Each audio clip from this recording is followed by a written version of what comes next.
Halo bosku, bertemu lagi dengan saya di channelnya Faresta Koi. Oke, kali ini kita akan membahas penyebab munculnya busa pada kolam koi kita dan cara menanganinya ya bosku. Sebelum kita melanjut ke pembahasan, jika video saya muncul di beranda Anda, jangan lupa di subscribe ya bosku. Dan jangan lupa nyalakan tombol lonceng notifikasinya, agar kalian tidak ketinggalan dengan video-video saya berikutnya tentang dunia perkoian.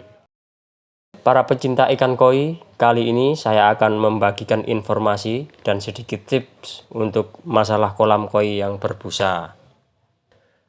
Bagi penghobi, pemelihara ikan koi sangatlah menyenangkan ya bosku. Apalagi kolam koi kita bisa bening, kebersihannya terjaga, dan ikannya pada sehat semua.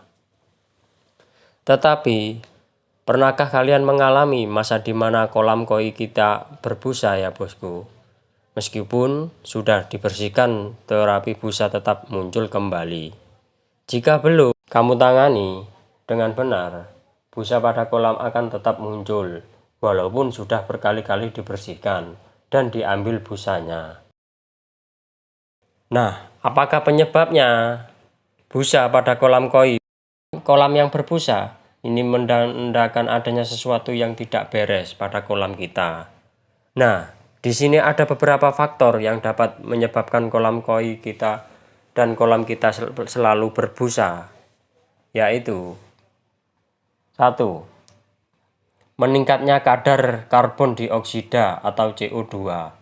Dengan meningkatnya kadar CO2 dapat menyebabkan plankton yang terdapat di kolam ikan koi kita bisa mati bosku, karena CO2 yang terlalu tinggi. Jika plankton mati secara bersamaan dalam jumlah yang besar, maka akan munculkan busa yang berasal dari plankton yang mati tersebut. Selain dapat membuat plankton mati, kadar CO2 yang terlalu tinggi juga dapat membuat kualitas air kurang baik dan akan air menjadi keruh. Nah, kenapa kadar CO2 ini bisa meningkat tinggi? Biasanya dikarenakan populasi ikan koi di dalam kolam kita terlalu berlebihan atau melebihi kapasitas kolam koi kita.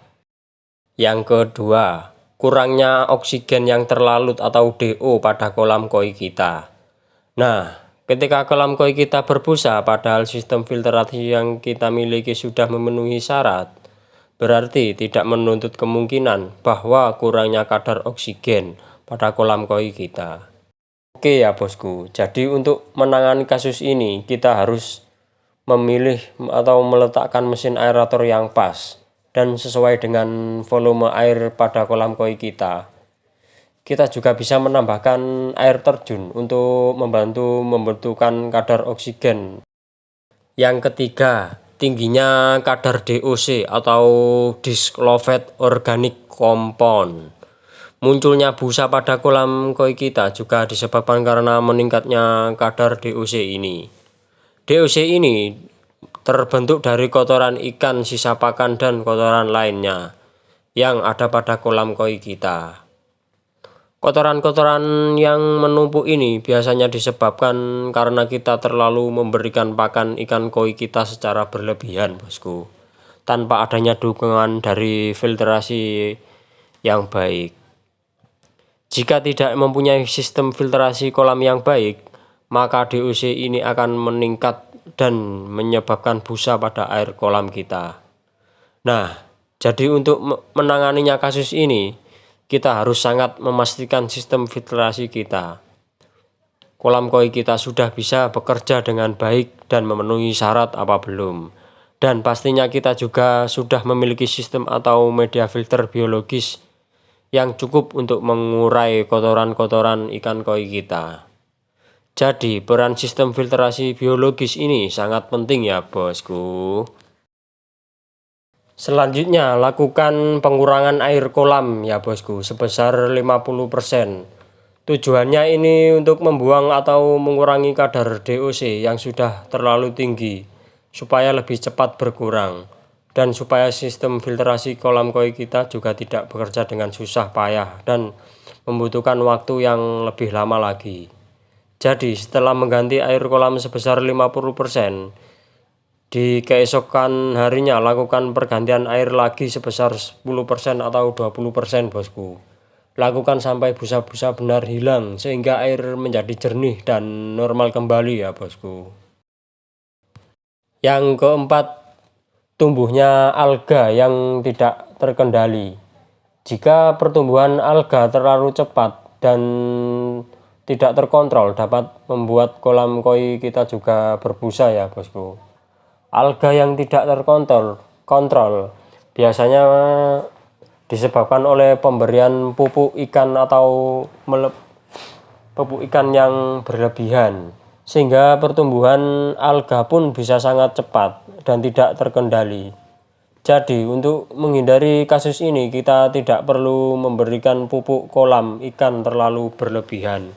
Dan pastikan pada sistem filtrasi kolam koi kita sudah memiliki lampu UV ya bosku, untuk membunuh alga yang mengapung agar kolam koi kita tidak menjadi hijau dan berbusa.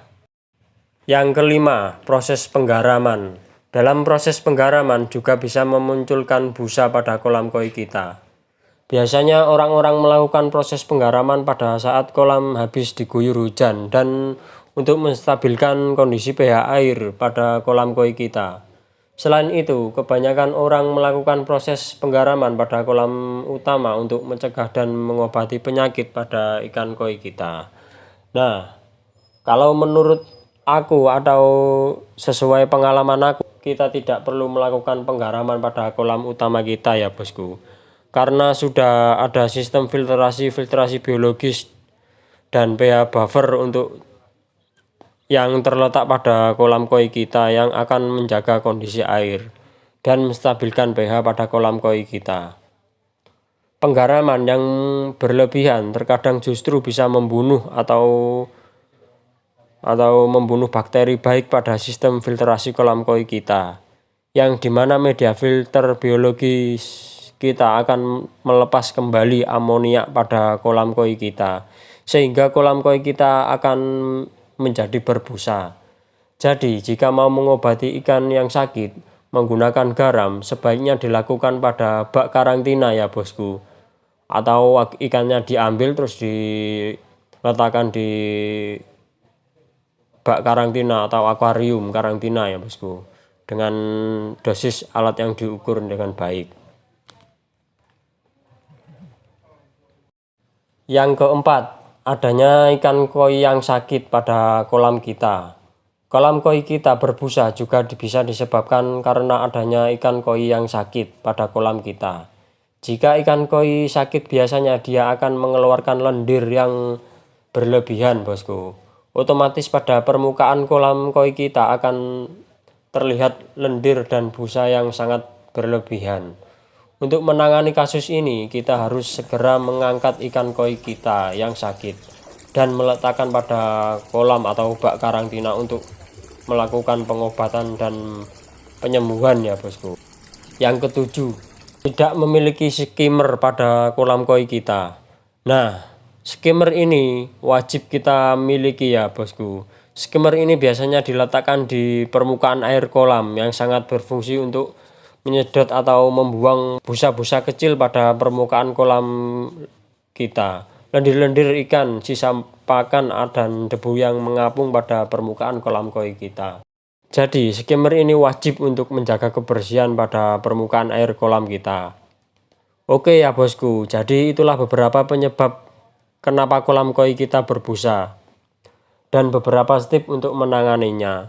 Semoga informasi yang aku berikan tadi bisa bermanfaat ya bosku, dan bisa menjadi solusi untuk memelihara kolam koi kalian menjadi lebih sehat dan tanpa busa.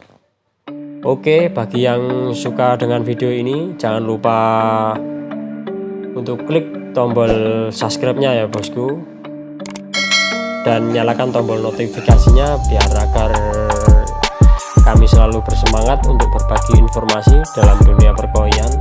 Oke ya bosku, jadi sampai di sini dulu ya, dan tunggu video-video saya selanjutnya. Oke, salam koi lover.